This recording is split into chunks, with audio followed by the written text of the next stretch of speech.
Hey, Kevin here, Skylabs, bringing you another video. Definitely gonna be a fun one. This is a little bit unusual for what we like to do in that usually these Ask Kevin questions we save for an off day, but we kind of bit off more than we could chew this week and weren't able to get a regular Sunday video done. We've got a couple really interesting things coming up in the next couple weeks. We just went down and hung out with Chad Kassem at Acoustic Sounds, and I am still just kind of blown away with what we experienced. He really gave us the Velvet Rope tour and let us go into all the nooks and crannies. So that video will be coming out soon. Appreciate all the people that did submit questions. Again, this was a great round of questions. There's some really good ones. I haven't even read through them all. So this is gonna be really off the cuff and hopefully a good time. So, and the first question, let's see. Online, there's always been a debate on what is the best slipmat material for turntables, in your opinion, and does it matter as much as people say it does? Okay, so that one real quick. Well, I think it does. You know, if you're a DJ, you want a felt slip mat so that the record glides on that felt mat. I think that's the whole point of a felt mat, is for DJing, or if you just want something to look cool. With the acrylic mat, I love the fact that they're really cleanable. You know, it's not a porous surface, so it's really easy to spray down with a cleaner and give it a wipe, that type of thing. And then the anti-static properties are great too, in that, you know, they're not going to build up static electricity. And anything with static electricity on it, you know, dust and debris and everything else clings to it. I know some people don't like the fact that it's such a hard surface, but I think as long as you're powering the turntable off, at least the rotation of the platter, before you change out your record, I don't see how that makes a difference. And then obviously you still have cork and rubber. Rubber is good if it's thick because it will dampen some of the ring of a thin platter. So that's got a nice property to it. And the reality of it is I'd probably pass on a turntable with a really thin aluminum platter, and therefore I have no need for a rubber platter mat. And then cork, I'm not a big fan of cork mats. I just don't like the look of them.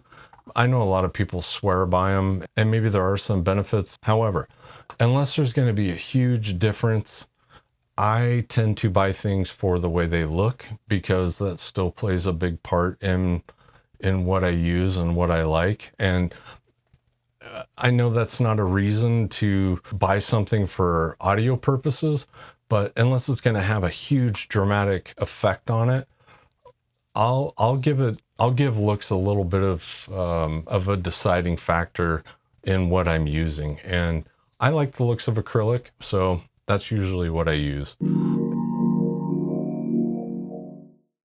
All right, now this is a fun one. Okay, so what's a piece of low-end gear that really impressed you? He picked up a sound design cassette deck player for around 15 bucks. After a few days of cleaning, it sounds great. Well, okay, so I've heard a lot of really inexpensive speakers that honestly sounded pretty dang good, a lot better than I thought they would.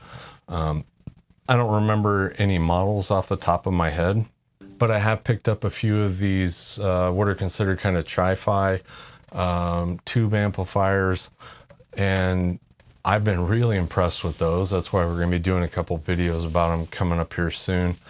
You know, again, you know, if you're looking at, you know, the difference of, let's say your sound design that was maybe, you know, $150 brand new for the whole setup, and you're comparing it to a stereo that was maybe $300 brand new back then, and you know, it probably does sound pretty good.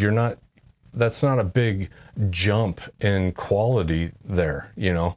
Diminishing returns with audio equipment kicks in pretty dang quick. You know, going from a $1,000 amplifier receiver to a $2,000 amplifier receiver, there's not gonna be that much of a difference there for the most part. So it doesn't surprise me as much when, you get an entry-level piece. A lot of those entry-level pieces, they're cutting corners in other places besides the sound. A lot of the price tag comes down to the quality of the finish, the fit, the design, all that the advertising budget, all those things. And it really doesn't translate to, you spend $1,000, you get this sound quality. You spend $2,000, you get double the sound quality. That doesn't exist. So I guess I'm never shocked when I hear an entry-level piece of equipment that sounds really good, because a lot of it sounds really good. Why is running A and B speakers together looked down upon by audiophiles? Well, it's no different really than the EQ or changing the sound of things. Technically, when you put two sets of speakers in the room, you're almost a speaker designer at that point, because the designers of those speakers did not intend to have another set of speakers playing at the same time. So you are essentially becoming the creator of a new product. Now, whether or not you like that new product, that's up to you. Audiophiles don't like a lot of things, but as soon as you start dictating what you listen to because of what they say, you've already failed. It's nothing I do. I prefer having two speakers and listening to what real speaker engineers came up with for what sounds good. I trust them. They know more about speaker design than I do. And me grabbing another speaker and throwing it in and thinking that I'm going to improve it is just probably not reality. Now, there's nothing to say that I couldn't get lucky in one out of 50 combinations. I might find some magical combination with my room and those 4 speakers. I'm not saying that, but I think you have a bigger chance of introducing a lot of phase cancellation and other problems by adding another set of speakers into your room than you do the possibility of discovering some magic combination. So don't listen to the audiophiles. If you like it, love it. Who cares? But yeah, it's nothing I'm interested in, but that doesn't mean anything. Just like what the audiophiles think. Also, we just got our new limited edition black tie-dye t-shirts in. Head over to skylabsaudio.com/shop.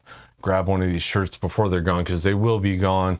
Like I said, we didn't really get that many. These are double-sided. It's got our large Skylab star on the back, and then on the front, it's just got the logo. So we've got them in large, extra large, and extra, extra large. So for all the people out there that are lucky enough to wear a medium, sorry, we just don't sell a lot of mediums, and that's why they're not available. So why do so many sellers say works as it should instead of just works? Seems a bit shady to me.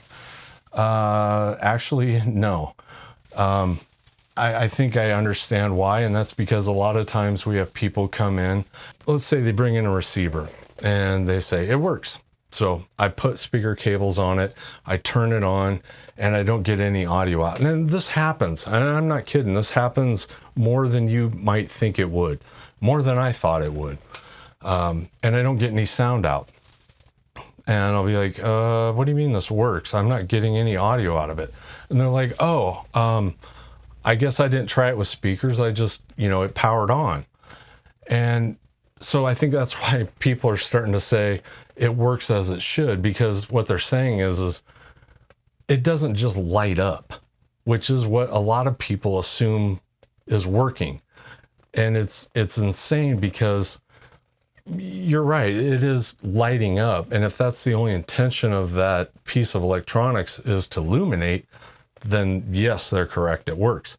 But most people that buy stereo equipment, they want it to produce audio as well as illuminate. So it might seem silly, but when you start dealing with people buying and selling things a lot, you realize that some people's assumption of the word works is quite different than other people's. It's like when people say refurbished or fully refurbished, that's even better, because you'll see that a lot where they'll say, Pioneer 1250 fully refurbished.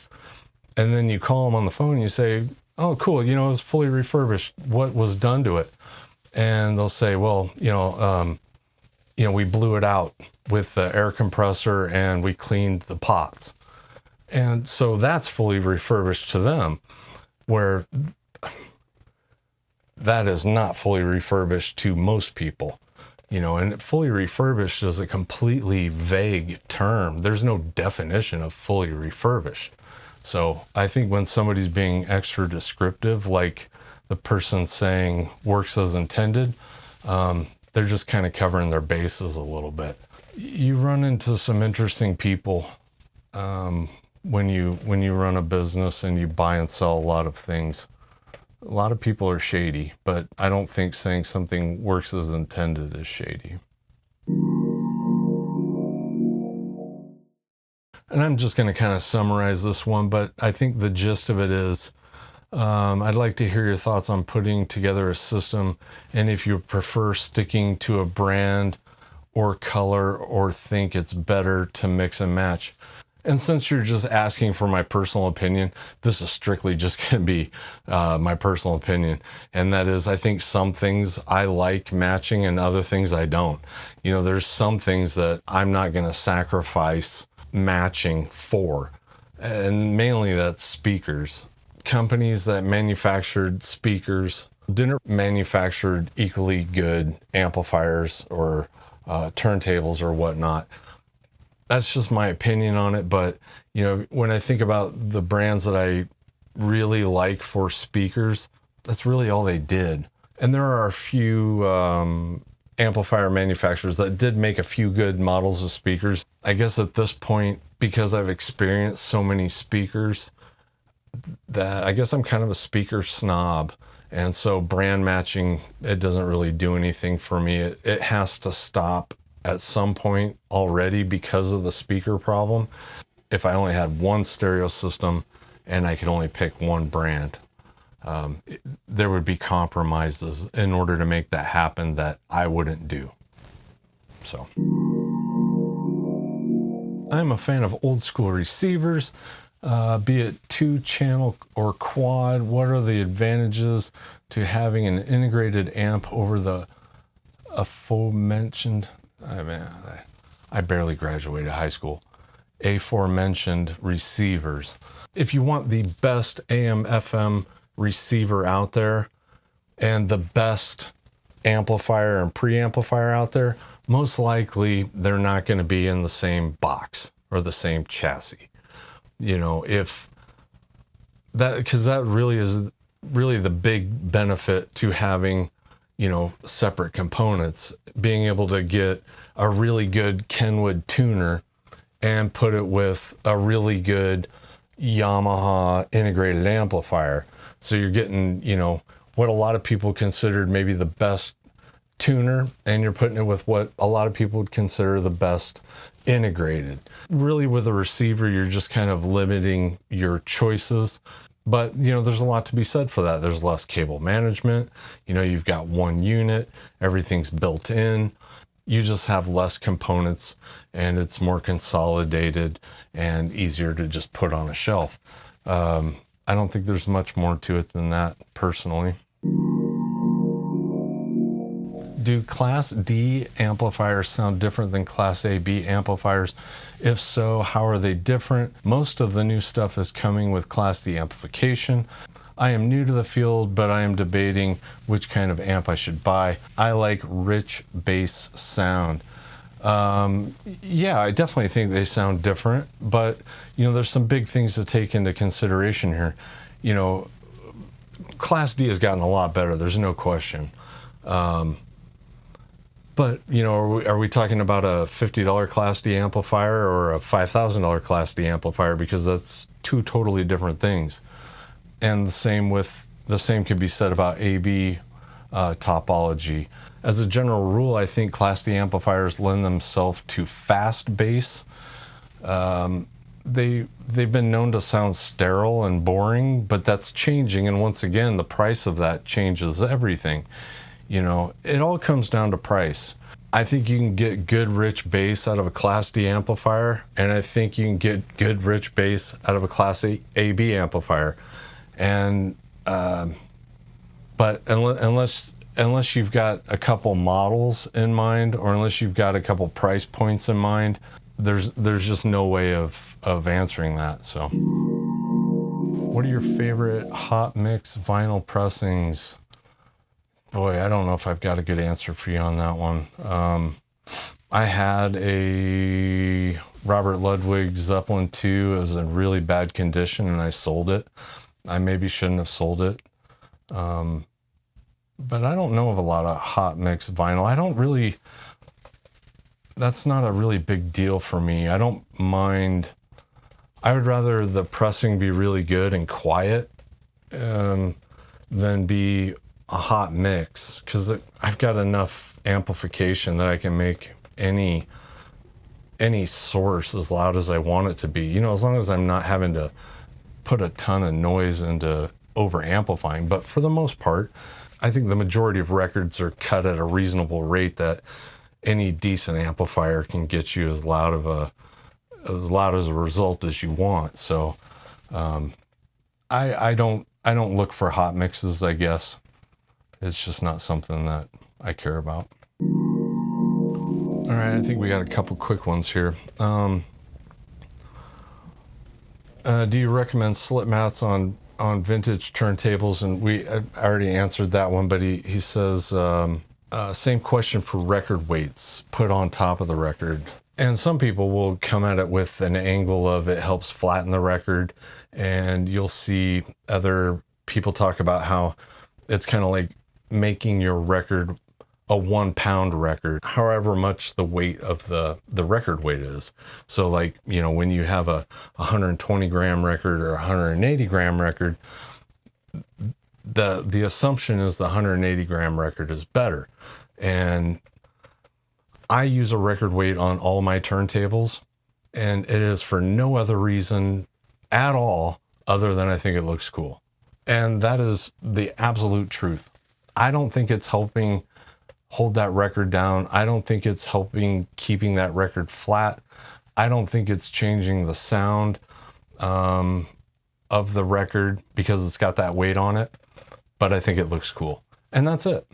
And again, there's probably 50 other people that will give you a completely different explanation to that, but I don't know. I guess I've never been in a room that is so well treated with equipment that is so well perfectly placed that I think I could be able to tell the difference in sonic quality between a record playing that has a weight sitting on the middle part, that not even the play surface, but a middle part of the record, and one that doesn't. And I could be totally wrong about that, but I don't think so. All right, my camera's bitching at me, telling me the battery's gonna run out. Appreciate everybody that submitted their questions. We'll definitely do this again down the road. I appreciate you guys watching another video. Hopefully everybody has a great Sunday. Don't forget to go grab yourself a limited edition Skylab's black tie-dye t-shirt. If you like the shirt, definitely grab one now. And we'll see you in the next video. Really appreciate it. Thank you. Have a great one.